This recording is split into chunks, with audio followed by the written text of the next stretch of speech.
Menteri Keuangan Sri Mulyani Indrawati resmi menunjuk Letjen Jaka Budi Utama dan Bima Wijayanto untuk mengemban jabatan Direktur Jenderal Dirjen Bea Cukai dan Dirjen Pajak yang baru.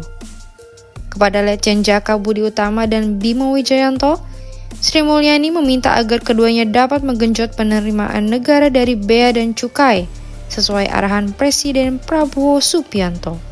Sri Mulyani juga mengingatkan agar keduanya saling berkolaborasi dan mendukung dalam melaksanakan tugas mengumpulkan pendapatan negara. Selain itu, Sri Mulyani meminta mereka untuk memperhatikan dan memperbaiki citra Ditjen Pajak dan Ditjen Bea Cukai sebagai lembaga yang harus mengutamakan transparansi dan integritas. Khusus kepada Letjen Jaka, Sri Mulyani meminta agar ia lebih aktif dan tegas dalam menindak pelaku usaha yang nakal, serta barang ilegal yang tidak sesuai dengan peraturan.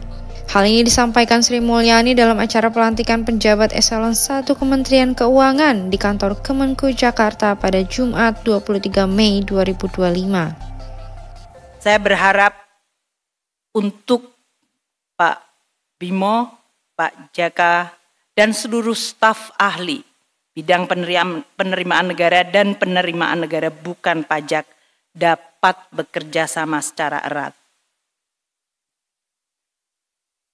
Untuk bea dan cukai yang membutuhkan dukungan dari kementerian lembaga yang lain.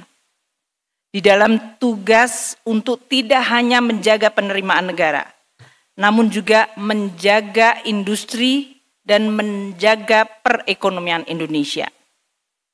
Bapak Presiden telah menyampaikan berkali-kali agar penerimaan negara terutama dari kegiatan-kegiatan yang dilihat sebagai ilegal atau menyalahi aturan harus dikoreksi.